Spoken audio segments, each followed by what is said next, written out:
मानवीयादिलक्षणं शिवरूपं शिवानन्दं वन्दे प्रातस्मरणीये नारायणदेवो शिवानन्दं मंगलवारं जगन्मातया अद्वैतसार्वभौम चक्रवर्ती जगद्गुरु सिद्धारूढं नगರದ ಆರಾಧ್ಯ ದೇವತೆ ಜಗದ್ಗುರು ಕಾಳಸಿದ್ದೇಶ್ವರರಾಜರು ಕನ್ನಡ ನಾಡಿನ ಮುಖ್ಯರ ಆರಾಧ್ಯ ದೈವವಾಗಿರುವ ಪರಮಪೂರ್ಣ ಶ್ರೀ ಸರ್ವಭೂಷಣ ಶ್ರೀಗೋವಿಂದರಾಜರು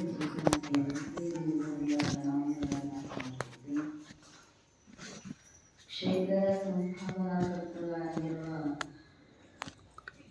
ಅಕ್ಕಲಕೋಟದ ರೇಣು ಸಿದ್ದೇಶ್ವರ ಅಪ್ಪಂಗರವರಿಗೆ ಭಕ್ತಿ ಪ್ರಣಾಮಗಳನ್ನು ಶಾಸ್ತ್ರ ಚಿಂತನೆಯಲ್ಲಿ ಭಾಗಿಗಳಾಗಿರುವ ತಮ್ಮೆಲ್ಲರಿಗೂ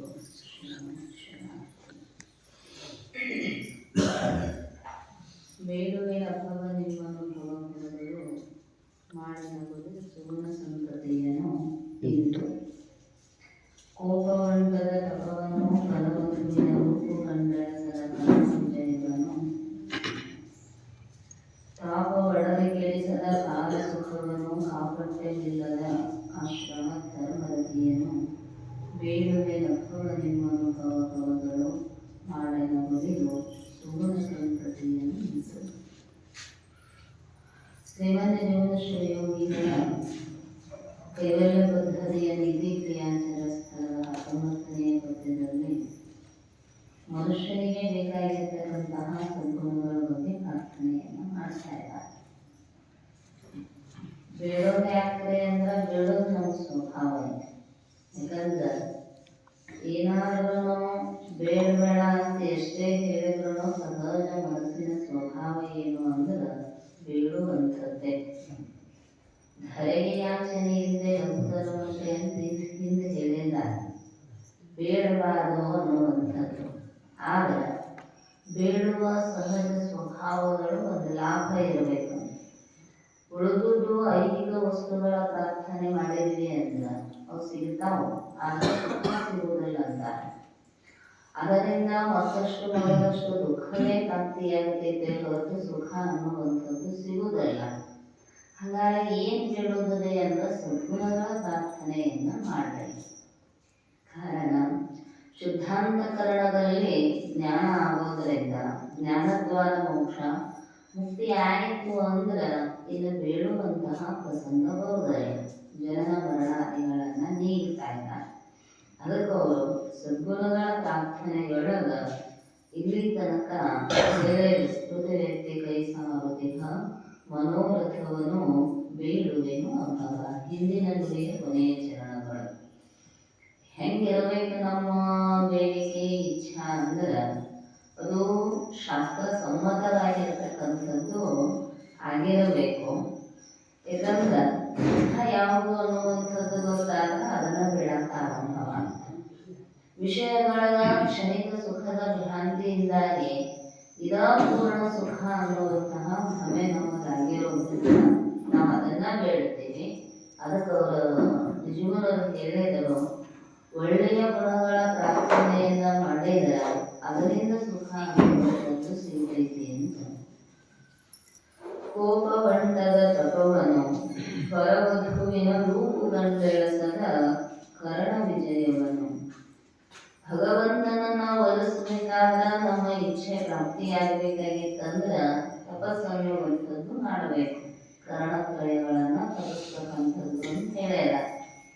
ಹಾಗಾಗ ತಪಸ್ಸನ್ನ ರಕ್ಷಣೆ ಮಾಡ್ಕೋಬೇಕಾಗಿತ್ತು. ಅದು ನಮಗೆ ಅಂತಃಕರಣ ಶುದ್ಧಿಗೆ ಕಾರಣ ಆಗಿ ಜ್ಞಾನಕ್ಕೆ ಕಾರಣ ಆಗಬೇಕಾಗಿತ್ತಂದ್ರೆ ಹೆಂಗಿರ್ಬೇಕು ಅಂದ್ರೆ ಕೋಪವಂತದ ತಪವನ್ನು ಸುಭಾಷಿತ ನಿತ್ಯಂ ಕೋಪಾತ್ ತಪೋ ರಕ್ಷೆ. ಪ್ರತಿನಿತ್ಯವೂ ಕೂಡ ತಪಸ್ಸನ್ನ ಎದರಿಂದ ರಕ್ಷಿಸಬೇಕು ಅಂದ್ರೆ ಈ ಸಿಟ್ಟಿನಿಂದ ರಕ್ಷಿಸಬೇಕಂತ. ಯಾಕಂದ್ರೆ ದಿನ ಜಪ ಮಾಡ್ತೀವಿ, ಅನುಷ್ಠಾನ ಮಾಡ್ತೀವಿ, ಎಲ್ಲ ಮಾಡ್ತೇವೆ. ಆದ್ರೆ ಅದು ಕೋಪವಾಗಿ ಪರಿಣಮಿಸ್ತು ಅಂದ್ರೆ ಅದರಿಂದ ಇನ್ನೊಬ್ಬರಿಗೆ ಹಾನಿ ಉಂಟು ಮಾಡತಕ್ಕಂತಹ ಪ್ರಯತ್ನ ಮಾಡಿದ್ವಿ ಅಂದ್ರೆ ತಪಸ್ಸಿನ ಫಲ ಅನ್ನುವಂಥದ್ದು ಪೂರ್ಣ ಸಿಗುವುದಿಲ್ಲ. ಅದಕ್ಕೆ ನಿತ್ಯಂ ಕೋಪಾತ್ ತಪೋ ರಕ್ಷೇತ್ ಶ್ರೇಯಂ ರಕ್ಷೇತ್ ಚ ಮತ್ಸರ. ಇನ್ನು ಸಂಪತ್ತನ್ನ ಎದರಿಂದ ರಕ್ಷಣೆ ಮಾಡುವುದೇ ಅಂದ್ರೆ ಮಾತ್ಸರ್ಯ ಭಾವನೆಯಿಂದ, ದುರ್ಗುಣಗಳಿಂದ ನಮ್ಮ ಹತ್ರ ಇರ್ತಕ್ಕಂತಹ ತಪಶಕ್ತಿ ಸಂಪತ್ತು ಅನ್ನುವಂಥದ್ದು ರಕ್ಷಣೆ ಆಗಬೇಕು ಅಂತ ಹೇಳ್ತಾರೆ. ವಿದ್ಯಾಂ ಮಾನಾವಮಾನಾಭ್ಯಾಂ. ಇನ್ನು ವಿದ್ಯೆಯಿಂದ ಎದರಿಂದ ರಕ್ಷಣೆ ಮಾಡೋದು ಅಂದ್ರೆ ಮಾನ ಅಪಮಾನಗಳಿಂದ. ಅದಕ್ಕೆ ಹೇಳಿದ್ದಾರೆ ವಿದ್ಯೆ ಅನ್ನುವಂಥದ್ದು ನಮ್ಮ ಅಪಮಾನಗಳ ಭಯದಿಂದ ಸದಾವಕಾಲವೂ ಕೂಡ ನಮ್ಮನ್ನು ಕಾಡುತ್ತಿರ್ತೈತೆ. ವೈರಾಗ್ಯಮೇವ ಅಭಯಂ. ಈ ವಿದ್ಯೆಯನ್ನ ಮಾನಾಪಮಾನಗಳಿಂದ ರಕ್ಷಣೆಯನ್ನ ಮಾಡಬೇಕು. ನಾವು ಅದನ್ನ ನಮ್ಮ ಗೌರವ ಮಾನ ಬರಲಿ ಅಂತ ಅದನ್ನು ಉಪಯೋಗಿಸಿಕೊಂಡಿವೆ ಅಂದ ಒಂದಿಲ್ಲ ಒಂದು ದಿನ ನಮ್ಮನ್ನು ವಿರೋಧ ಮಾಡಿ ನಮ್ಮನ್ನ ಸೋಲಿಸ್ತಕ್ಕಂಥವ್ರು ಬಂದ ಬರುತ್ತಾರೆ. ಗದಗರಾಜ್ಯನ ಚರಿತ್ರೆಯೊಳಗೆ ಕೇಳಿ ಕಾಶಿಯೊಳಗ ಮಹಾನ್ ಸಂಸ್ಕೃತ ಪಾಂಡಿತ್ಯವನ್ನ ಪಡ್ಕೊಂಡು ಕೊನೆಗೆ ಮುಗಿಸಿ ಬರುವಾಗ ಅವ್ರ ಗುರುಗಳ ಜೊತೆಗಿನ ವಾದಕ್ಕಿಳದ ಕಲಿಸಿರ್ತಕ್ಕಂತಹ ಗುರುಗಳ ಜೊತೆ ವಾದಕ್ಕೆ ಇಳೋದು ಎಷ್ಟು ಪಂಡಿತರಾಗಿದ್ರು ಅಂದ್ರೆ ವಾದದೊಳಗೆ ಗುರುಗಳನ್ನೇ ಸೋಲಿಸಿದ ಮೇಲೆ ಗುರುಗಳಿಗೆ ಅಪಮಾನ ಆಯ್ತು. ಯಾಕಂದ್ರೆ ನಮ್ಮ ಶಿಷ್ಯನ ಕೈಯೊಳಗೆ ನಾವು ಸೋಲ್ತೀವಲ್ಲ ಅಂತ ಹೇಳಿ ಪಂಡಿತರು ಇದ್ರು ಯಾಕಂತ ನಿರ್ಧಾರ ತಗೊಂಡ್ರು ಗೊತ್ತಿಲ್ಲ, ಗಂಗೆಯನ್ನ ಹಾಗೆ ಪ್ರಾಣ ಬಿಟ್ಟಂತ ಗುರುಗಳು ವಾದದೊಳಗೆ ಸೋತದ್ದಕ್ಕ. ಗರಗದ ಮಡವಾಳ ಅದನ್ನು ಬಹಳ ಮನಸ್ಸಿಗೆ ಖೇದ ಅನ್ನಿಸ್ತಾನೆ. ನಾ ಕಲಿತಿರ್ತಕ್ಕಂತಹ ವಿದ್ಯೆ ಇನ್ನೊಬ್ಬರ ಅಪಮಾನಕ್ಕೆ ಕಾರಣ ಆಗೋದಷ್ಟ ಅಲ್ಲ, ಅವರ ಪ್ರಾಣ ತ್ಯಾಗಕ್ಕೂ ಕಾರಣ ಆಯ್ತಲ್ಲ. ಇನ್ನು ಮೇಲೆ ನಾ ಬದುಕಿರುವವರೆಗೂ ನನ್ನ ಮುಖದಿಂದ ಸಂಸ್ಕೃತ ಹೊರಹೊಮ್ಮಬಾರದು ಅಂತ ತಮಗೆ ತಾವ ಶಾಪ ಕೊಟ್ಟುಕೊಂಡ್ರ. ಅಜ್ಜ ಬೆಟ್ಟಾಗ ಹೊಲ ಹೇಳಿದ್ರಂತ, ಮೊದಲ ನೀ ನಿಜಮನುಷ್ಯ ಶಾಸ್ತ್ರ ಅಥವಾ ನೀನು ನನಗೆ ಭೇಟಿಯಾಗಿದ್ದಿ ಅಂದ್ರೆ ನಾನು ಯಾಕೆ ಅಲ್ಲಿ ಕಾಶಿಗೆ ಹೋಗಿ ಇಷ್ಟು ಸಮಯ ಕಳೀತಿದ್ದೆ ಅಂದ್ರೆ ನಿಜಮನ ಶಾಸ್ತ್ರವನ್ನ ನೋಡಿ. ಅದಕ್ಕೆ ಈ ವಿದ್ಯಾ ಅನ್ನುವಂಥದ್ದು ಮಾನವ ಅಪಮಾನಕ್ಕ, ಅದು ನಮ್ಮ ಸ್ವಂತ ಅನುಭವಕ್ಕ ಸ್ವಸುಖಕ್ಕ ಸಾಧನೆ ಆಗಬೇಕು, ನಮ್ಮ ಉನ್ನತಿಗೆ ಸಾಧನೆ ಆಗಬೇಕೇ ಹೊರತು ಇನ್ನೊಬ್ಬರ ಅವನತಿಗಾಗಲಿ ಅಥವಾ ಇನ್ನೊಬ್ಬರನ್ನ ಅಪಮಾನಿಸಿ ತುಳಿಯುವುದಕ್ಕೆ ವಿದ್ಯೆ ಅನ್ನುವಂಥದ್ದು ಸಾಧನೆ ಆಗಬಾರದು. ಅದಕ್ಕೆ ಹೇಳಿದ ಆತ್ಮಾನಂಚ ಪ್ರಮಾದತಃ. ನಮ್ಮನ್ನ ನಾವು ಎದರಿಂದ ರಕ್ಷಿಸಿಕೊಳ್ಬೇಕು ಅಂದ್ರ ತಪ್ಪುಗಳಿಂದ, ಅಂದ್ರ ತಪ್ಪು ದಾರಿಯನ್ನ ತುಳಿಯೋದಕ್ಕೆ ಏನು ಹೊರಟಿದಾನೋ ಮನುಷ್ಯ, ಅಂಥ ತಪ್ಪುಗಳಿಂದ ನಮ್ಮನ್ನ ಮನಸ್ಸನ್ನ ಬುದ್ಧಿಯನ್ನ ರಕ್ಷಣೆ ಮಾಡಬೇಕು. ಆತ್ಮ ಅನ್ನುವಂಥದ್ದು ಬೇರೆ ಬೇರೆ ಜಾಗದಾಗ ಬೇರೆ ಬೇರೆ ಅರ್ಥಗಳನ್ನ ಕೊಡ್ತೈತಿ. ಆತ್ಮ ಅಂದ್ರ ಸ್ವಸ್ವರೂಪ ಅನ್ನುವಂಥದ್ದು ಅರ್ಥ ಕೊಡ್ತೈತಿ. ಆತ್ಮನ್ನೇವ ಆತ್ಮನಾದುಷ್ಟಃ ಅನ್ನುವಂಥದ್ದೇ ಆತ್ಮ ಅನ್ನುವಂಥದ್ದೇ ಅರ್ಥ ಕೊಡ್ತೈತಿ. ಇನ್ನ ಅದು ವಿರೋಧಿಯಾಗಿಯೂ ಸಹಕಾರಿಯಾಗಿಯೂ ನಮಗೆ ಸಹಾಯ ಮಾಡ್ತೈತಿ ಅಂತ ಹೇಳುವಲ್ಲೇ ಮನಸ್ಸನ್ನ ಪ್ರತಿನಿಧಿಸ್ತೈತಿ. ಆಮೇಲೆ ಕೆಲವೊಂದು ಕಡೆ ಬುದ್ಧಿಗೆ ಆತ್ಮ ಅಂತಲೂ ಕರೆದಿದ್ದಾರೆ. ಇಂದ್ರಿಯವಾದಿಗಳು ಇಂದ್ರಿಯಗಳಿಗೆ ಆತ್ಮ ಅಂತಲೂ ಕರೆದಿದ್ದಾರೆ. ಏನು ಚಾಲವಾಗ್ತದಂತೂ ಶರೀರಕ್ಕನ ಆತ್ಮ ಅಂತ ಕರೆದಿದ್ದಾರೆ.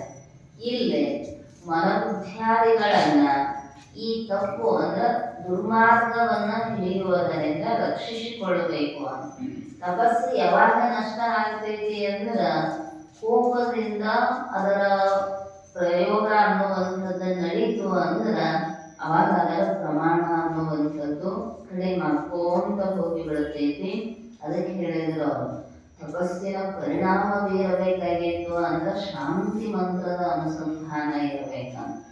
ಸದಾವಕಾಲ ಏನೇ ಬರಲಿ ಜಗತ್ತಿನೊಳಗ ಆದ ತಪಸ್ಸನ್ನ ಅದನ್ನ ಬೇರೆ ರೀತಿಯಾಗಿ ಉಪಯೋಗ ಮಾಡ್ಕೋಬಾರದು. ಅದನ್ನು ಪ್ರಾರ್ಥನೆ ಮಾಡಿದ್ರು, ನನಗೆ ತಪಸ್ಸು ಮಾಡುವ ಸಾಮರ್ಥ್ಯ ಕೊಡು ಭಗವಂತ, ಆದ್ರೆ ಕೋಪದಿಂದ ಆ ತಪೋಶಕ್ತಿಯನ್ನ ರಕ್ಷಿಸಿಕೊಳ್ಳುವಂತಹ ಸಾಮರ್ಥ್ಯವನ್ನು ಕೊಡು. ಪರವಧುವಿನ ರೂಪುಗಂಡೆಳಸದ ಕರ್ಣ ವಿಜಯವನು, ಪರವಧುವಿನ ರೂಪು ಕಂಡು ಎಳಸದ ಕರ್ಣ ವಿಜಯವನು.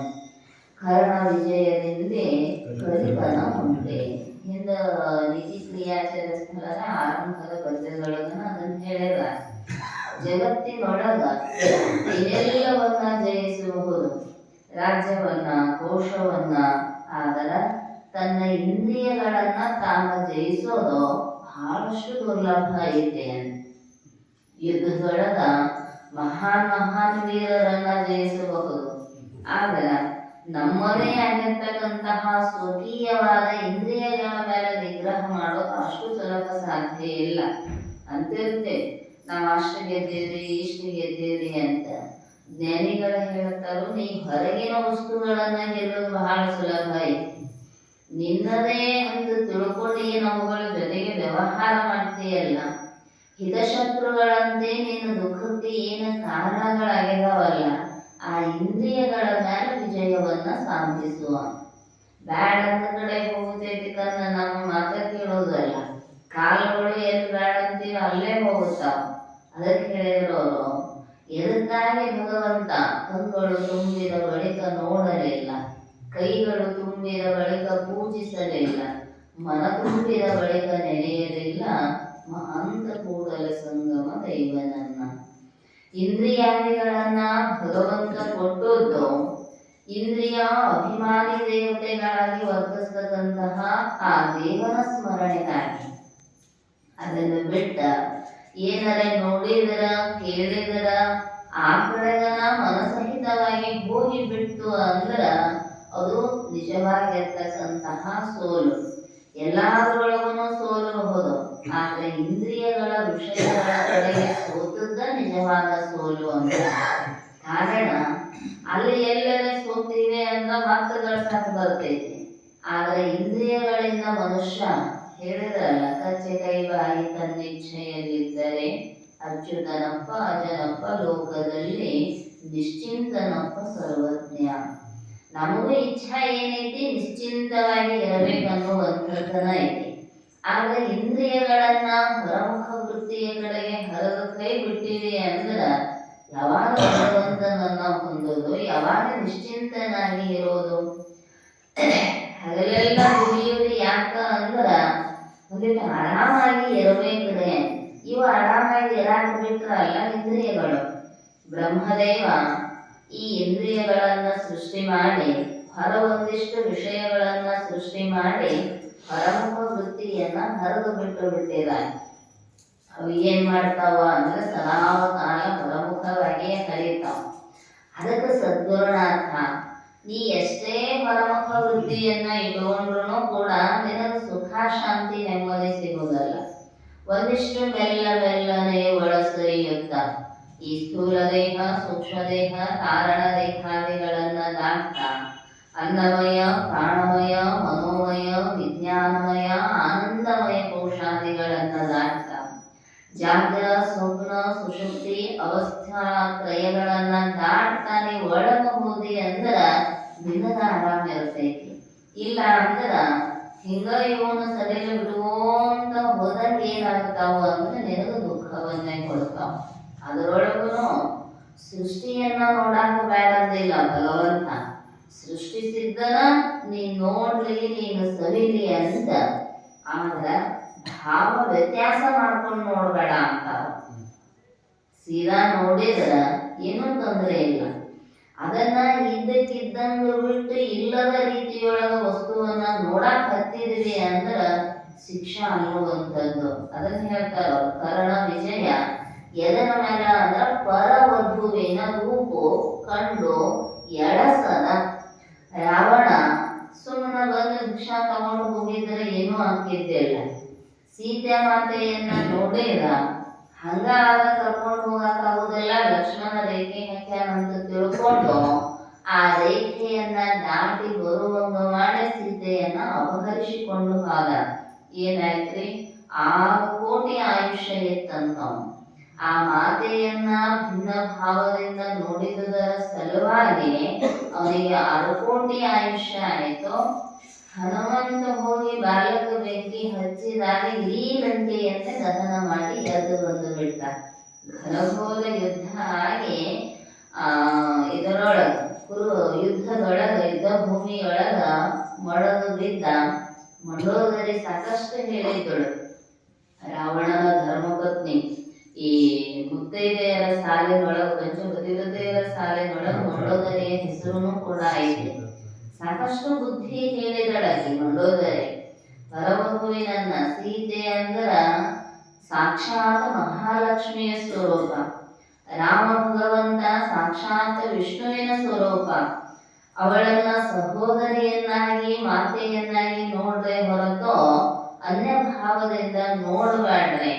ಯಾರ ವಿಭೀಷಣ ಹೇಳಿದ, ಮಂಡೋದರಿ ಹೇಳಿದಳು, ಯಾರ ಮಾತು ಕೇಳಲಿಲ್ಲ, ವಿಕಾರ ಭಾವದಿಂದ ನೋಡಿದ, ಕೊನೆಗೆ ತನ್ನ ಅವಸಾನವನ್ನ ತಾನೇ ತಂದುಕೊಂಡ. ಅದಕ್ಕೆ ಅಪ್ಪ ಬಸವಣ್ಣನವರು ಹೇಳಿದ, ಪರಸ್ತ್ರೀಯರನು ಮಹಾದೇವಿಯಂತೆ. ತನ್ನ ಸತಿಯನ್ನ ಹೊರತುಪಡಿಸಿ ಪ್ರಪಂಚಿಕರಿಗೆ ಹೊರಗಿರ್ತಕ್ಕಂತಹ ಎಲ್ಲಾ ಹೆಣ್ಣು ಮಕ್ಕಳ ಹೆಂಗ ಕಾಣಬೇಕು ಅಂದ್ರೆ ಸಾಕ್ಷಾತ್ ಪಾರ್ವತಿ ದೇವಿಯ ಸ್ವರೂಪದೊಳಗೆ ಕಾಣಬೇಕು. ಮನಸ್ಸು ಬೇಕಾದ್ದು ಹೇಳುತ್ತೈತಿ, ಆಗ ಮನಸ್ಸಿನ ಬೆನ್ನ ಹತ್ತಿ ಮಾದೇವಿ ಅಂದ್ರ ಎಂದೂ ಉದ್ಧಾರ ಆಗಿರ್ತಕ್ಕಂಥದ್ದು ಇತಿಹಾಸದೊಳಗನ ಇಲ್ಲ. ಕೀಚಕ ದ್ರೌಪದಿಯನ್ನ ಕೆಣಕಿದ್ದಕ್ಕೆ ಏನಾಗಿ ಹೋದ ಅಂದ್ರ ಭೀಮನಿಂದ ಕುಟ್ಟಿ ಕುಟ್ಟಿ ಸಾಯಿಸಲ್ಪಟ್ಟ. ಅದಕ್ಕೆ ಹೇಳ್ತಾರ, ಹಿಂದಿನವರೆಲ್ಲರ ದೃಷ್ಟಾಂತಗಳನ್ನ ಕೊಟ್ಟು ಇವತ್ತಿನ ದಿನಮಾನದೊಳಗ ಎಷ್ಟು ಹೆಚ್ಚಾಗೈತಿ ಆ ಭಾವ ಅಂದ್ರ ಬಹುಶಃ ಧರ್ಮ ಅನ್ನುವಂಥದ್ದು ಒಂದು ಕಾಲ ಮೇಲೆ ನಿಂತೈತಂತ ಶಾಸ್ತ್ರ ಹೇಳ್ತೈತಿ. ಬಹುಶಃ ಆ ಕಾಲ ಎಲ್ಲೋ ಅಳಗಾಡಕತೈತಂತ ಅನ್ನಿಸ್ತೈತಿ. ಕಾರಣ ಮನುಷ್ಯನಿಗೆ ಧರ್ಮ ಅಂದ್ರ ಏನು ಅನ್ನುವಂಥದ್ದು ಪ್ರಜ್ಞೆ ಇಲ್ಲದಂಗಾಗಿರ್ತೈತಿ. ಅದಕ್ಕೆ ಅವ್ರು ಹೇಳಿದ್ರು, ನೋಡಾಕನ ಕೊಟ್ಟೆ ನಾನು ಸತ್ಯಂ ಶಿವಂ ಸುಂದರ. ಜಗತ್ ಹ್ಯಾಂಗೈತಿ ಅಂದ್ರ ಸತ್ಯವೂ ಐತಿ, ಶಿವಮಯವೂ ಐತಿ. ನಾಮರೂಪಗಳನ್ನ ಪಡೆದು ಅಸ್ಥಿ ಭಾತಿ ಪ್ರಿಯ ಸ್ವರೂಪವಾಗಿರುವ ಭಗವಂತನ ಅಭಿವ್ಯಕ್ತಿಯನ್ನ ಬಸವಾದ ಶಿವಶರಣರ ಚರಿತ್ರೆಯೊಳಗ ಮುಗ್ಧ ಸಂಗಮೇಶ್ವರರ ಚರಿತ್ರೆ ಬರ್ತೈತಿ, ಕೇಳಿರಬೇಕು. ಮುಗ್ಧ ಸಂಗಮೇಶ್ವರರು ಎಷ್ಟು ಮುಗ್ಧ ಇದ್ರು ಅಂದ್ರ ಯಾವುದರೊಳಗೂ ಏನೂ ಭಾವ ವಿಕಾರ ಆಗ್ತಿರ್ಲಿಲ್ಲ. ಒಂದು ಸಲ ಯಾರೋ ಆಗ್ಲಾರ್ದವ್ರು ಇರ್ತಾರಲ್ಲ, ಇವನನ್ನು ಒಯ್ದು ನಿಶಾಂತಗಳನ್ನ ಬಿಟ್ರ ಅವನ ಮನಸ್ಸು ವಿಕಾರ ಆಗ್ತೈತಿ, ಅವನನ್ನ ಈ ಶರಣ ತತ್ವದಿಂದ ಹಿಂದಕ್ಕೂ ಸರಿಸಬೇಕು ಅಂತ ಒಯ್ದು ಆ ವಿಷ ಹೆಣ್ಮಗಳ ಮನೆಯೊಳಗ ಬಿಟ್ಟಾಗ ಮತ್ತ ಆಕಿ ಹಾವಭಾವ ತೋರಿಸ್ಕೋತ ಅವ್ರ ಹತ್ರ ಮಲ್ಕೊಂಡಿದ್ದಳು. ಅವಾಗ ಅವ್ರ ಅಂದ್ರಂತ, ಎರಡೂ ಭುಜಗಳನ್ನ ನೋಡೆ ಅಂದ್ರಂತ, ಬಸವಣ್ಣ ನನಗೆ ಬಹಳ ಮೋಸ ಮಾಡ್ಯಾನು ಅಂದ. ಆಕಿ ಕೇಳಿದ್ರು, ಯಾಕ ಅಂತ. ನನಗೆ ಒಂದ ಲಿಂಗ ಕೊಟ್ಟ, ದಿನ ಒಂದ ಲಿಂಗ ಪೂಜೆ ಮಾಡ್ತೀನಿ, ಇವತ್ತು ಎರಡೆರಡು ಲಿಂಗ ಪೂಜೆ ಮಾಡೋ ಭಾವ ಐತಲ್ಲ, ಬಸವಣ್ಣ ನನಗೆ ಮೋಸ ಮಾಡ್ಯಾನು ಅಂದ್ರಂತ. ಅಂದ್ರ ಎಷ್ಟು ಮುಗ್ಧತೆಯ ಭಾವ ಅನ್ನುವಂಥದ್ದು. ಅವರಿಗೆ ಚರ್ಮ ಚಕ್ಷುವಿನಿಂದ ನೋಡ್ಲಿಲ್ಲ, ಜ್ಞಾನ ಚಕ್ಷುವಿನಿಂದ. ಯಾಕಂದ್ರೆ ಅಂಗಭಾವವನ್ನ ಕಳೆದುಕೊಂಡು ಲಿಂಗಭಾವ ಸಂಪನ್ನತೆ ಅನ್ನುವಂಥದ್ದು. ಅದಕ್ಕೆ ಹೇಳ್ತಾರೆ, ಜಗತ್ತೆಲ್ಲವೂ ಕೂಡ ನಾಮರೂಪಗಳನ್ನ ಬಾಧಿಸಿ ನೋಡಿದ್ರ ಬ್ರಹ್ಮತತ್ವವೇ ಐತೆ ಹೊರತು ನಮ್ಮ ಮನಸ್ಸು ವಿಕಾರ ಮಾಡುವಂತಹ ಯಾವ ವಸ್ತುಗಳು ಇಲ್ಲ. ನಾವಂತೀವಿ ದೇವದಾಯಕನ ಸೃಷ್ಟಿನ ಮಾಡಬಾರ್ದಾಗಿತ್ತೆ, ಇದನ್ನ ಮಾಡೇ ಮನುಷ್ಯರಿಗೆ ಹೋಗ್ಯಾರ್ರಿ ಅಂತ. ಅದಕ್ಕೆ ಶಾಸ್ತ್ರ ಹೇಳ್ತೈತಿ, ದೇವನ ಸೃಷ್ಟಿಯೊಳಗೆ ಏನೋ ವಿಕಾರತೆ ಅನ್ನುವಂಥದ್ದಿಲ್ಲ. ಕೆಟ್ಟದ್ದೇನು ಸೃಷ್ಟಿ ಮಾಡಿಲ್ಲವ. ಯಾಕಂದ್ರ ಸೃಷ್ಟಿ ಮಾಡೋನ ಮನಸ್ಸು ಮೊದಲು ಕೆಡಬೇಕಲ್ಲ. ಕೆಡುವಂಥದ್ದನ್ನ ಸೃಷ್ಟಿ ಮಾಡಬೇಕಾದ್ರ ಅವ ಹೆಂಗದಾನು ಅಂದ್ರ ಸರ್ವಜ್ಞ ಮೂರ್ತಿ ಅದ, ನಿರಾವರಣ ಅದ, ಸದಾ ಸುಖಿ ಅದ. ಅವನ ಭಾವವೂ ಕೂಡ ಅಷ್ಟೇ ನಿರ್ಲಿಪ್ತತೆ. ಮತ್ತೆ ಅವ ಸೃಷ್ಟಿ ಮಾಡ್ತಕ್ಕಂಥದ್ದು ಶಿವ ಅಂದ್ರ ಮಂಗಲ, ಕಲ್ಯಾಣ, ಸುಖದಾಯಿ. ಮತ್ತೆ ಅಷ್ಟೆಲ್ಲ ಲಕ್ಷಣಗಳಿಂದ ಒಳಗೂಡಿದ ಭಗವಂತ ಕೆಟ್ಟದ್ದನ್ನ ಹೆಂಗ ಸೃಷ್ಟಿ ಮಾಡಾಕ ಸಾಧ್ಯ ಐತಿ? ಅದಕ್ಕೆ ಹೇಳ್ತಾರೆ, ದೇವರು ಸೃಷ್ಟಿ ಕೆಟ್ಟಿಲ್ಲ, ನಿಮ್ಮ ಮನಸ್ಸಿನ ಭಾವ ಕೆಟ್ಟೈತಿ ಅಂತ. ಬಹಳ ಮಂದಿ ನೋಡ್ತಿರ್ತಾರೆ ಜಗತ್ತಿನೊಳಗ, ಎಲ್ಲಾರಿಗೂ ಅದ ಭಾವ ಬರ್ತೈತೇನು ಅಂದ್ರೆ ಬರುವುದಲ್ಲ.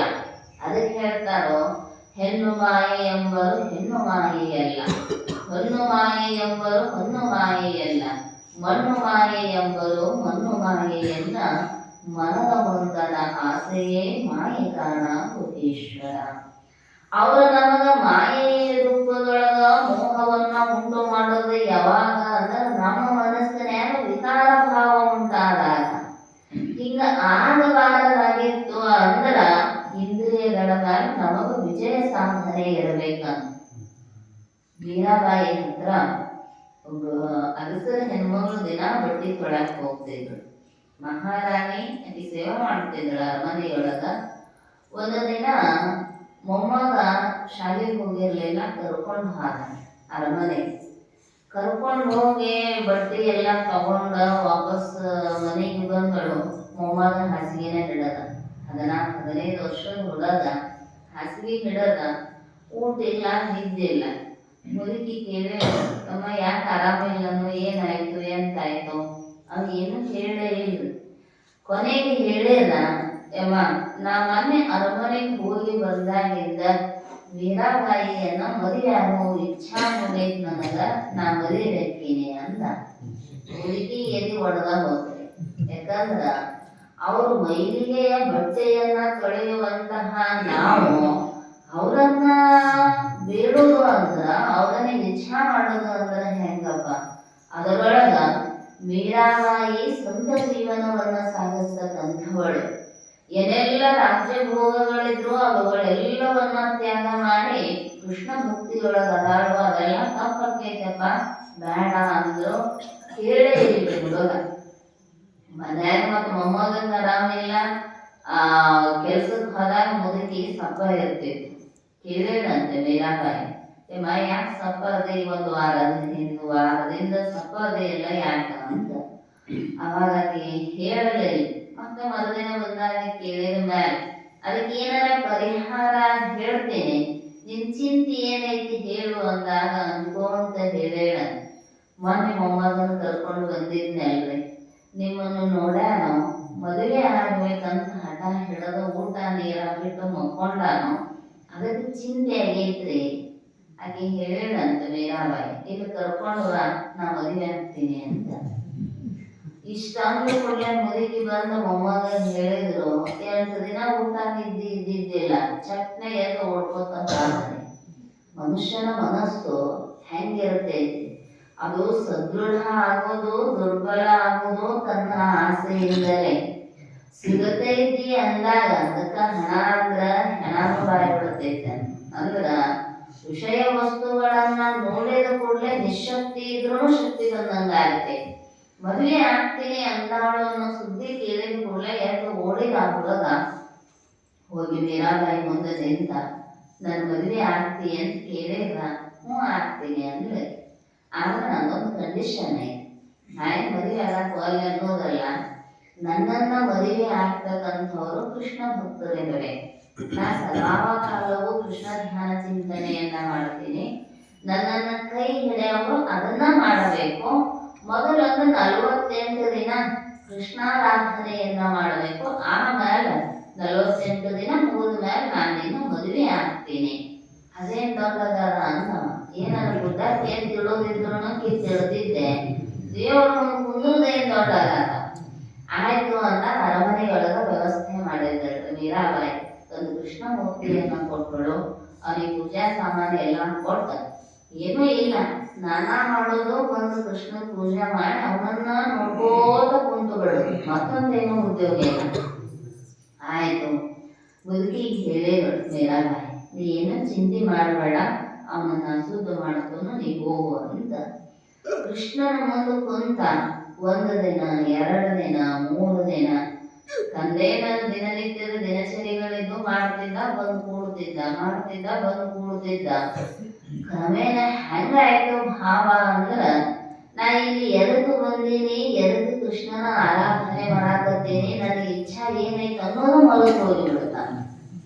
48 ದಿನ ಆಯ್ತು. ಆ ಮಂಡಲ ಪೂಜೆ ಧ್ಯಾನ ಚಿಂತನೆ ಮುಗಿದ ಮೇಲೆ ಮೀರಾಬಾಯಿ ಎದುರಿಗೆ ಬಂದು ನಿಂತು ಕೇಳಿದ, ನನ್ನ ಮದುವೆ ಅಕ್ಕಿ ಏನು ಅಂತ. ಆ ಹುಡುಗನಂತ, ನೀವು ಯಾರು ಅಂದ ನನ್ನ. ಅವಾಗ ಹೇಳೇಳ, ನಾನು ಮೀರಾಬಾಯಿ, ನೀನು ಕೃಷ್ಣನ ಮುಂದೆ ಕುಂದಿಸಿದ್ದ ನನ್ನ ಮದುವೆ ಸಲುವಾಗಿ ಅಂತ. ಅವಾಗ ಸಾಷ್ಟಾಂಗ ನಮಸ್ಕಾರ ಹಾಕಿದ್ ನನಗೆ ತಾಯಿಯ ಸ್ವರೂಪದೊಳಗೆ ಇರ್ತಕ್ಕಂಥವ್ರು ನೀವು.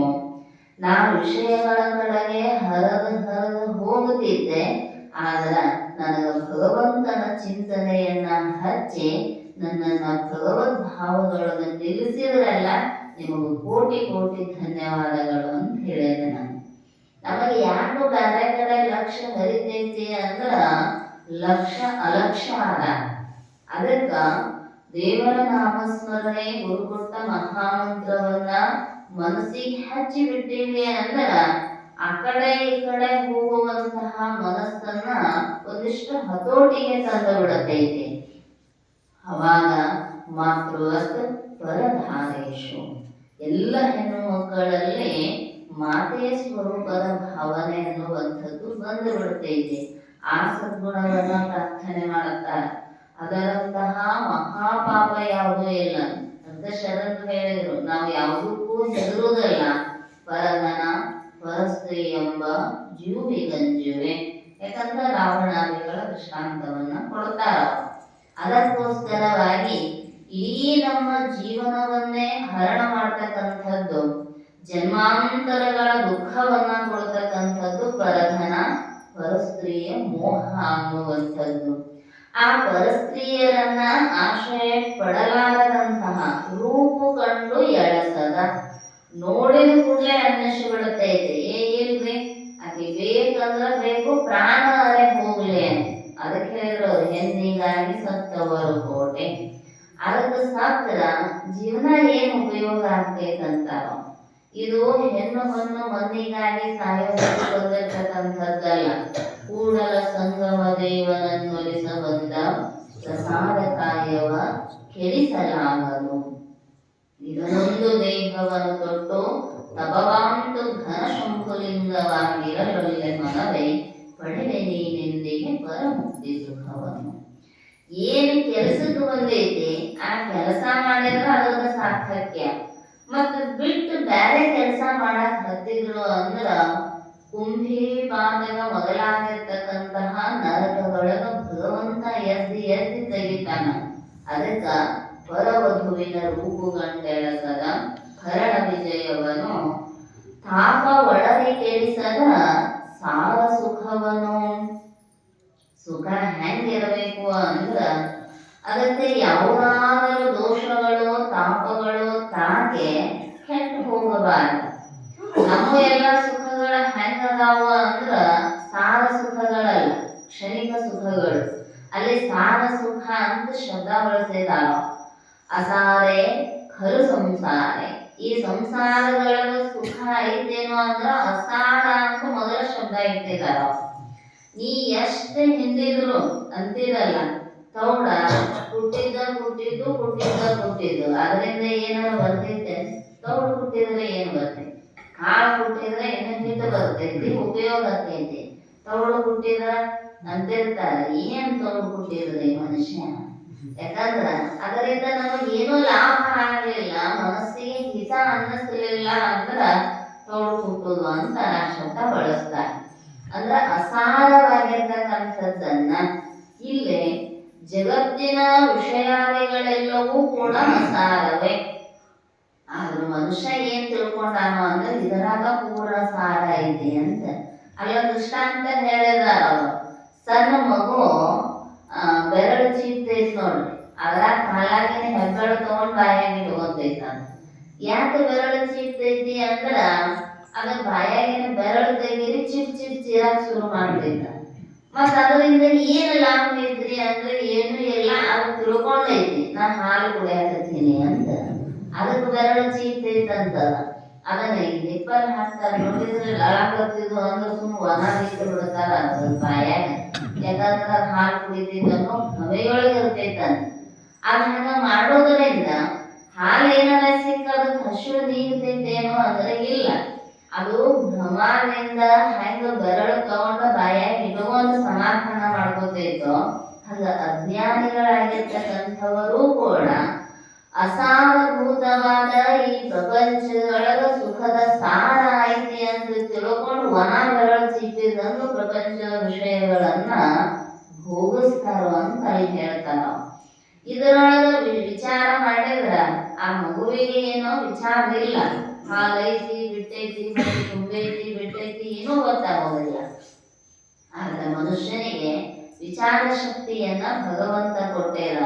ಇದು ಸುಖ ಹೌದೋ ಅಲ್ಲೋ, ಯಾಕಂದ್ರೆ ದುಃಖ ಬೆರೆಯದ ಸುಖವದಾರಿಗೆ ಸಿಕ್ಕುವುದು ಸುಖಯೋಗಿ. ಜಗತ್ತಿನೊಳಗ ದುಃಖ ಮಿಶ್ರಿತ ಇಲ್ಲದೆ ಇರತಕ್ಕಂತಹ ಸುಖ ಯಾವುದೂ ಇಲ್ಲ. ಎಲ್ಲವನು ಆರೈದು ನೋಡಲು ಇಲ್ಲ ಎನಿಸಿದ ಸ್ನೇಹ ಎಲ್ಲಿ ನೆಲೆಸಿಗುವುದೋ ತನ್ನಲ್ಲಿಯೇ, ಅದರಿಂದೇ ಸುಖ ನಿನ್ನ ನಿಜವಿದನೆ ತಿಳಿ ಬೇರೆನ್ನದಲ್ಲಿ ಮನುಷ್ಯ. ಅಲ್ಲಿ ಹೇಳಿದ್ರು ಎಲ್ಲಾ ಕಡೆ ಹುಡುಕ್ಯಾಡ್ ಬಂದೆ, ಅದರಾಗ ಸುಖ ಐತೇನು, ಇದರಾಗ ಸುಖ ಐತೇನು, ಎದರಾಗೂ ಸುಖ ಸಿಕ್ಕಿಲ್ಲ. ಸಿಕ್ಕಿತ್ತಂದ್ರ ನಿದ್ದಿನೂ ಮಾಡ್ತಿರ್ಲಿಲ್ಲ. ಅದ್ರಾಗ ಸಿಕ್ಕಿತ್ತಂದ್ರ ಅಧ್ಯಾತ್ಮದ ಕಡೆಗೆ ಹೊರಳ್ತಾನೂ ಇರಲಿಲ್ಲ. ಸಿದ್ಧಾರ್ಥ ಅಷ್ಟೆಲ್ಲ ಬಿಟ್ಟು ಹೋಗಬೇಕಾದ್ರ ಜಗದ್ಗುರು ಶಿವಾನಂದರು, ಸಿದ್ಧಾರೂಢರು, ಶಂಕರಾಚಾರ್ಯ ಆದಿಯಾಗಿ ಎಲ್ಲ ಜ್ಞಾನಿಗಳು, ಮಹಾದೇವ ಭೂಪಾಲ ಅಲ್ಲಿಯಿಂದ ಬಂದ. ಅಲ್ಲೇನ್ ಮತ್ ಸುಖ ಇದ್ದಿದ್ದಿಲ್ಲ, ಇತ್ತ. ಆಗ ಸಾರ ಸುಖ ಅನ್ನುವಂಥದ್ದು ಅದಕ್ಕೆ ಹೇಳಿದ್ರು ಅವರು. ಸಾರ ಸುಖ ಅಂದ್ರ ಅದು ಎಂದೂ ಕೆಡಬಾರದು, ಇನ್ನೊಬ್ಬರು ತಗೊಂಡು ಹೋದ್ರ ಅದು ಎಂದೂ ಸವಿಬಾರದು. ಮತ್ತು ಜೊತೆಗೆ ಎಷ್ಟೇ ಲೌಕಿಕ ತಾಪತ್ರಯಗಳು ಬಂದ್ರು ತನ್ನ ಸುಖಕ್ಕೆ ಮಾತ್ರ ಯಾವುದೇ ಕೊರತೆ ಅನ್ನುವಂಥದ್ದು ಆಗಬಾರದು. ಪ್ರಪಂಚದೊಳಗೆ ಹಂಗಿಲ್ಲ, ಇರಂಗಿಲ್ಲ. ಇನ್ನೇನು ಮನಿ ಕಟ್ಟಿ ಆರಾಮ ಇರ್ತಿಲ್ರಿ ಅನ್ನೋದ್ರೊಳಗೆ ಏನಾರ ಒಂದು ಬಂದು ಬಿಡತ್ತೆ, ಬರ್ತೈತಿ. ಹಂಗ ಅರ್ಥ ಹೇಳಿದ್ರು ಅವರು. ಮರಣದ ಪರ್ಯಂತರವೂ ಕೂಡ ಚಿಂತೆ ಸಹಿತವಾಗಿರ್ತಕ್ಕಂಥವುಗಳೇ ಅದಾವೆ ಹೊರತು ಸಾರಭೂತವಾಗಿರ್ತಕ್ಕಂಥದ್ದು. ಸಾರ ಅಂದ್ರೆ ಅದು ಕೊನೆಯದ್ದು. ಈ ಹಾಲಿನ ಸಾರ ಯಾವುದು ಅಂದ್ರೆ ತುಪ್ಪ. ಅದು ಎಂದೂ ಕೆಡುವುದೂ ಇಲ್ಲ, ಆಮೇಲೆ ಅದು ಹಾಲಾಗಕ್ಕೆ ಸಾಧ್ಯನೂ ಇಲ್ಲ. ಅದನ್ನ ಎಲ್ಲೇ ಇಟ್ರು ಏನೇ ಮಾಡಿದ್ರು ಕೂಡ ತನ್ನ ಸ್ಥಿತಿ ಹೆಂಗೈತಲ್ಲ ಹಂಗ ಇರ್ತೈತ.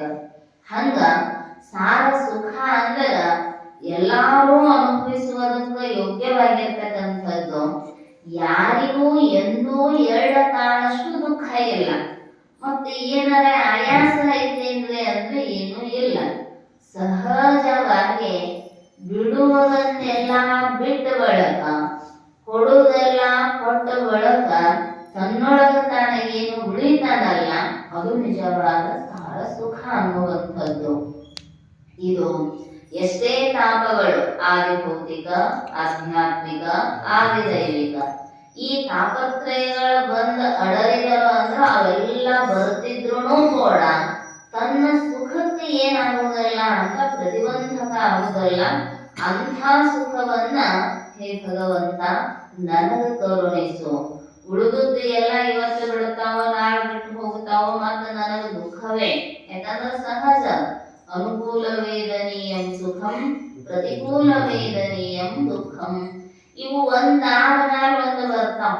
ನಮಗ ಅನುಕೂಲವಾದ ವಿಷಯ ವಸ್ತುಗಳ ಪ್ರಾಪ್ತಿ ಯಾವುದು ಅಂದ್ರೆ ಬಹಳ ಸುಖ ಅನ್ನಿಸ್ತೈತಿ. ಅಕಸ್ಮಾತ್ ನಮ್ಮ ಮನಸ್ಸಿಗೆ ಪ್ರತಿಕೂಲ ಬೇಡ ಅನ್ನುವಂತಹ ವಿಷಯ ವಸ್ತುಗಳ ಸಮೀಪಕ್ಕೆ ಬಂದು ಅಂದ್ರೆ ದುಃಖ ಅನ್ನಿಸ್ತೈತಿ. ಆದ್ರ ಅನುಕೂಲ ಅಥವಾ ಪ್ರತಿಕೂಲ ಭಾವ ವಿರಹಿತವಾಗಿ ಬಂದದ್ದೆಲ್ಲವನ್ನು ಸಮಭಾವದಿಂದ ಸ್ವೀಕಾರ ಮಾಡಿ ಏನೇ ತಾಪತ್ರಯಗಳು ಬಂದ್ರೂ ಕೂಡ ಆರಾಮ ಇರುವಂಥದ್ದೈತಲ್ಲ ಅದು ನಿಜವಾಗಿರ್ತಕ್ಕಂತಹ ಸುಖ. ಅಂತ ಹೇಳಿದ್ರು, ನೀನು ನಿಖಿಳವಾದರೆ ಏಕಮುಖವಾಗಿರು ಎಂದಳು ಸುಖವೇ ನಿಜ ಸುಖವೇ. ನೀ ಆ ಕಡೆ ಈ ಕಡೆ ಹೋಗಿ ಸುಖದಂಗ ತೋರ್ಬೇಡ. ನನ್ನೊಳಗೆ ಇದ್ದ ವಿಷಯಾದಿಗಳೊಳಗೆ ತೋರ್ತು ಅಂದ್ರೆ ವಿಷಯ ಆನಂದ, ಇನ್ನೊಂದಿಷ್ಟು ಪರಲೋಕಾದಿ ಸುಖಾದಿಗಳು ತೋರ್ತು ಅಂದ್ರ ಅಲ್ಲೇ ಆನಂದ ಅಂತ ಹಿಂಗ ಅನ್ನಿಸ್ತೈತಿ ಬೇರೆ ಬೇರೆ ಕಡೆ. ಆದ್ರೆ ಎಲ್ಲಾ ಹುಡುಕಿದ್ರು ಎಲ್ಲೈತಿ ಅಂದ್ರ ತನ್ನೊಳಗನ. ನಿದ್ದೆ ಅನುಭವ ನಮಗೆ ಪ್ರಸಿದ್ಧ. ಎಲ್ಲ ಇರ್ತೈತಿ, ಎಲ್ಲಾ ಬಿಟ್ಟು ನಿದ್ಯಾಗ ಹೋದಾಗಷ್ಟ ಆರಾಮ ಅನ್ನಿಸ್ತೈತಿ. ಭಾಳ ಶ್ರೀಮಂತ ಅದಾನಂದ್ರೂ ಕಂಟಿನ್ಯೂಸ್ ಆಗಿ 3 ದಿನ ನಿದ್ದೆ ಮಾಡಲಿಲ್ಲ ಅಂದ್ರೆ ತಲೆ ಕೆಡ್ತೈತ, ಬುದ್ಧಿ ಭ್ರಮಣೆ ಆಗ್ತೈತ.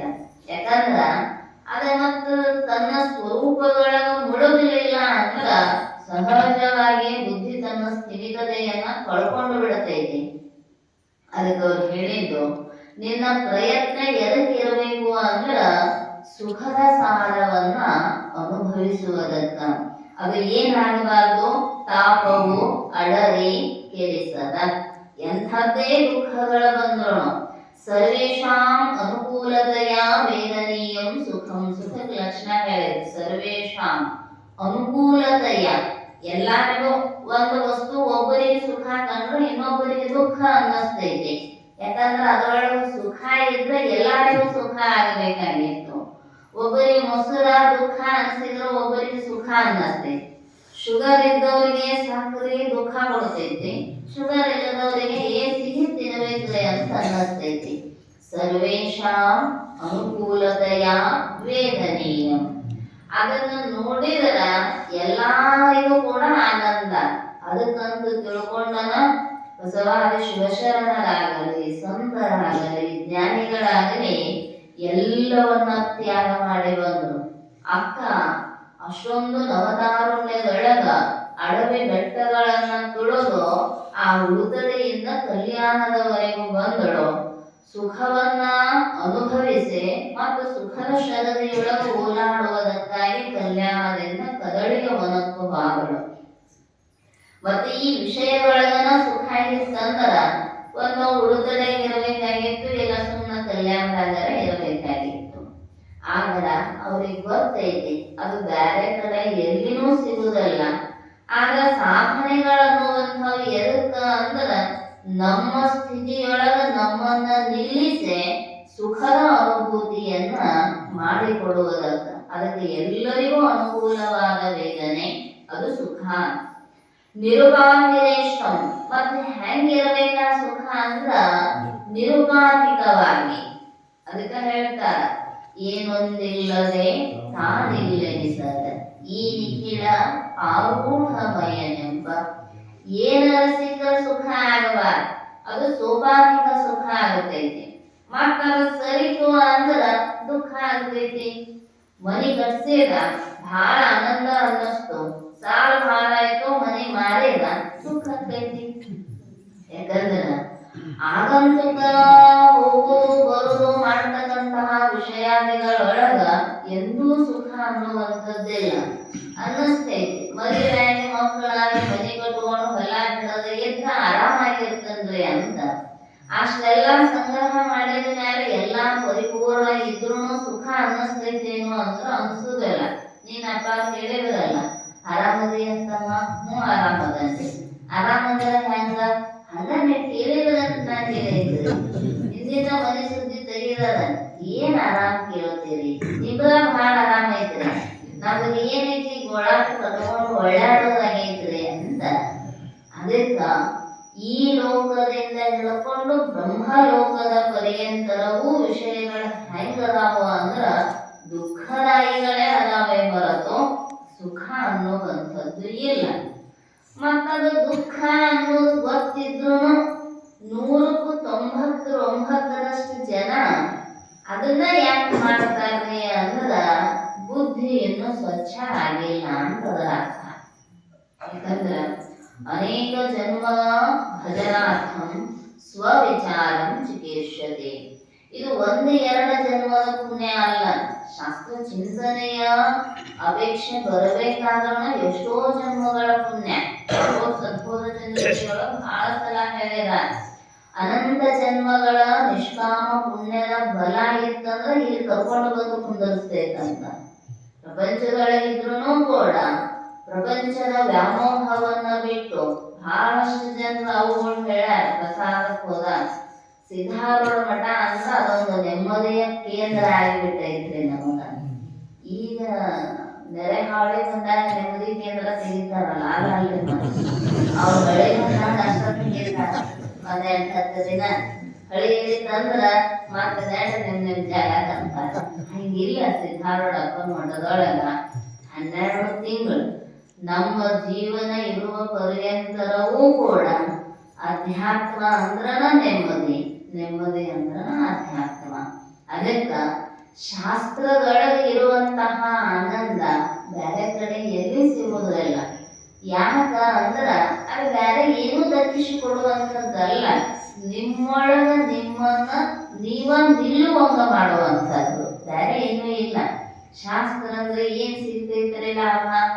ನಮ್ಮೊಳಗ ನಾವು ನಮ್ಮನ್ನ ಕಂಡುಕೊಂಡು ಅಲ್ಲೇ ನಿಲ್ಲೋದು, ಇಷ್ಟ ಅನ್ನೋದು, ಮತ್ತೊಂದೇನಿಲ್ಲ. ಅದಕ್ಕೆ ಹೇಳಿದ್ರು ಅವರು, ಸಾರ ಸುಖ ಎಂಥದ್ದೇ ತಾಪಗಳ ಅಡರಿದರೂ ಕೂಡ ಅದು ಕೆಡಬಾರದು ಅನ್ನುವಂಗಾಗಿತ್ತು. ಅಂದ್ರ ದಿನನಿತ್ಯವೂ ಶಾಸ್ತ್ರಾನುಸಂಧಾನ. ಎಷ್ಟು ತೊಂದರೆಗಳ ಜ್ಞಾನಿಗಳಿಗೆ ಬಂದಿಲ್ಲ ಅಂತಿಲ್ಲ, ಸಾಕಷ್ಟು ಬಂದಿದ್ದಾವ. ಲೋಕಾಪವಾದಗಳು ಬಂದಿದ್ದಾವು, ಬೈದಾರು ಹೊಡೆದಾರು, ಸಾಕಷ್ಟು ದುಃಖ ಕೊಟ್ಟಿದ್ದಾರೆ. ಆದ್ರೂ ನಮ್ಮ ಮುಖದಿಂದನ ಯಾಕೆ ಇರ್ತಿದ್ರಂದ್ರ ಅವ್ರ ಸ್ವರೂಪದ ಆನಂದದೊಳಗಿರ್ತಕ್ಕಂಥವ್ರು. ನಾವು ವಿರೂಪದ ಆನಂದದೊಳಗದೇವಿ, ಅದಕ್ಕೆ ಅವ್ರು ಹೊಂದಿರ್ತಾವು. ಇಲ್ಲ ಆದ್ಮೇಲೆ ಅಲ್ಲೇ, ಅಲ್ಲೇ ಆದ್ಮೇಲೆ ಅಲ್ಲೇ, ಅಲ್ಲೇ ಆದ್ಮೇಲೆ ಅಲ್ಲೇ, ಒಂದ ಮನ್ಯಾಗ ಸ್ಥಿರವಾಗಿರುವುದು ನಮಗೂ ಗೊತ್ತೇ ಇಲ್ಲ. ಅದಕ್ಕೆ ನಮಗೂ ಸುಖ ಅನಿಸೋದಿಲ್ಲ. ಅದಕ್ಕೆ ಅವ್ರು ಹೇಳಿದ್ರು, ಎಂಥ ಸುಖಕ್ಕೆ ನಾವು ಪ್ರಯತ್ನ ಮಾಡ್ಬೇಕಂದ್ರ ಏನು ಬಂದ್ರು ಅಲ್ಲಿಲ್ಲ. ಅವರು ಏನಿಲ್ಲ, ನಾಳೆ ಬಪ್ಪುದ ನಮಗಿಂದೇ ಬರಲಿ, ಇಂದು ಬಪ್ಪುದ ನಮಗೆ ಈಗಲೇ ಬರಲಿ, ಅದಕ್ಕಾಳಂಜುವರು ಅದಕ್ಕಾಳಕುವರು. ಸಾವು ಅಂದ ಕೂಡಲೇ ಮನುಷ್ಯನ ದುಃಖ ಶುರು ಆಗಿ ಬಿಡ್ತೈತಿ. ಕಷ್ಟಗಳು ಅಂದ ಕೂಡಲೇ ಮನುಷ್ಯನ ದುಃಖ ಶುರು ಆಗಿ ಬಿಡ್ತೈತಿ. ಯಾಕ ಅಂದ್ರ ದೇಹದಲ್ಲಿ ಅಭಿಮಾನ ಇರೋಣದರಿಂದ ಸಾವಿನ ಭಯ ಕಾಡ್ತೈತಿ. ಮನಸ್ಸಿನ ಜೊತೆಗೆ ಅಭಿಮಾನ ಇರೋಣದರಿಂದ ಈ ಕಷ್ಟಗಳ ದುಃಖ ಅನ್ನುವಂಥದ್ದು ಕಾಡ್ತೈತಿ. ಆದ್ರ ದೇಹೇಂದ್ರಿಯಾದಿಗಳಿಗೆ ಅತೀತನಾಗಿ ಚಿದಾನಂದ ರೂಪ ಶಿವೋಹಂ ಶಿವೋಹಂ ಅನ್ನುವ ಭಾವ ಸಂಪನ್ನದೇ ಇರ್ತಕ್ಕಂಥವನಿಗೆ ಇದಕ್ಕೇನಾದ್ರೂ ಚಿಂತಿಲ್ಲ. ಮನಸ್ಸಿಗೆ ಎಷ್ಟೇ ದುಃಖಾದಿಗಳು ಬಂದ್ರೂ ಕೂಡ ಅವನನ್ನ ಬಾಧಿಸುವುದಿಲ್ಲ. ಆರಾಮ ಆರಾಮ. ಯಾಕಂದ್ರ ಆರಾಮನ ಸ್ಥಿತಿಯೊಳಗೆ ಇರ್ತಕ್ಕಂಥವನು ಆರಾಮ, ಈ ರಾಮನ ಸ್ಥಿತಿಯೊಳಗೆ ಇರ್ತಕ್ಕಂಥವ ಅಲ್ಲ. ಅದಕ್ಕೆ ತದ್ವಿದ್ಯೆ ಪ್ರಣಿಪಾತೇನ ಪರಿಕೃಷ್ಣೇನ ಸೇವೆಯ, ಅದನ್ನ ತಿಳಿಯುವ ಸಲುವಾಗಿ ಅಂತ ಹೇಳಿದಾರ. ಅವ್ರ ಆರಾಮ ಅನ್ನೋದ್ರೊಳಗೆ ಕೇಳ್ಬಿಟ್ಟಿರ್ತಾರೆ, ನೀವು ಅಲ್ಲೇ ಇರ್ಬೇಕಂದ್ರ ಆರಾಮ ಇರ್ತೀರಿ, ಇಲ್ಲಿಗೆ ಬಂದ್ರೆ ಆರಾಮ ಇರೋದಲ್ಲ. ಅದಕ್ಕ ಇಂಥ ಸಾರ ಸುಖ ಅನ್ನುವಂಥದ್ದು ಏನು ಬಂದು ಕೆಡಲಾರದಂತಹದ್ದು ಸುಖ ಯಾವುದು ಅಂದ್ರ ಈ ಒಂದು ಅಧ್ಯಾತ್ಮ ಅನ್ನುವಂಥದ್ದು. ಅದರಿಂದ ಉತ್ಪತ್ತಿಯಾಗ್ತಕ್ಕಂತಹ ಸ್ವಸ್ವರೂಪದ ಸುಖವೇ ನಿಜವಾದ ಸುಖ. ಭಗವಂತ ಅಂಥ ಸುಖವನ್ನ ಕೊಡು. ಅವರೆಲ್ಲ ಕರಿ ಸಿರಿ ಆನೆ ಅಂಬಾರಿ ಪದವಿ ಪಟ್ಟಾಂತರ ಬೇಡ ಅಂದ.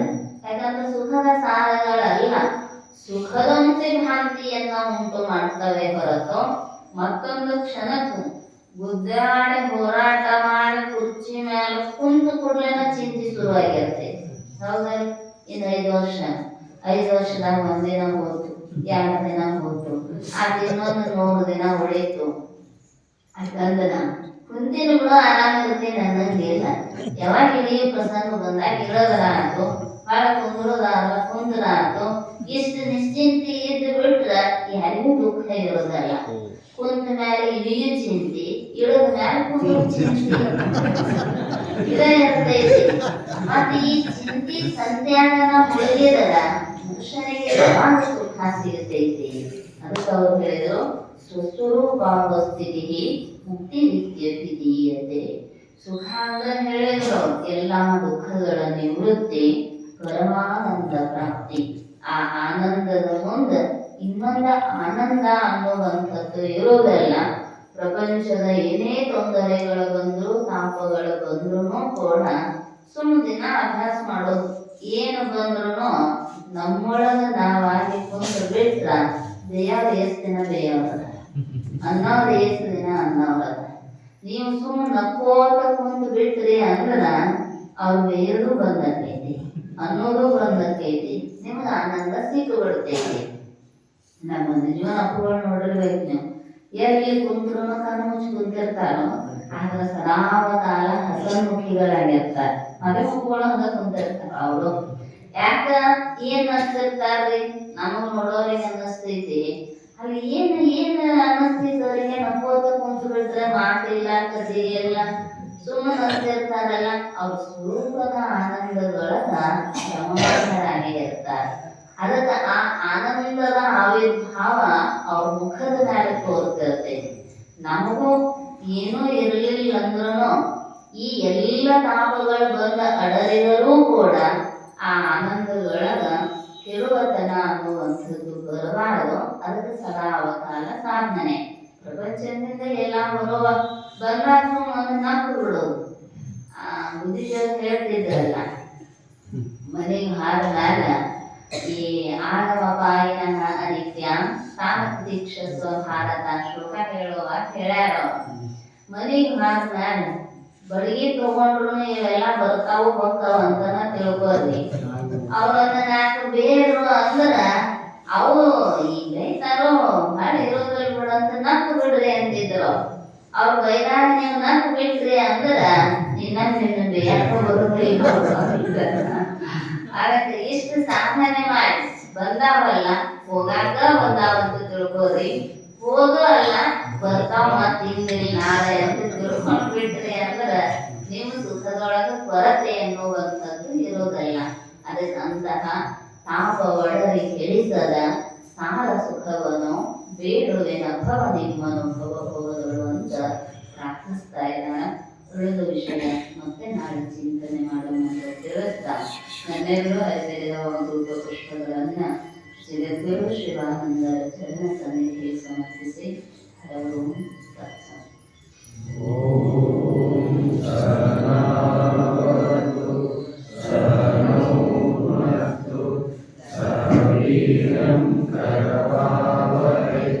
तेजस्विनावधीतमस्तु मा विद्विषावहै.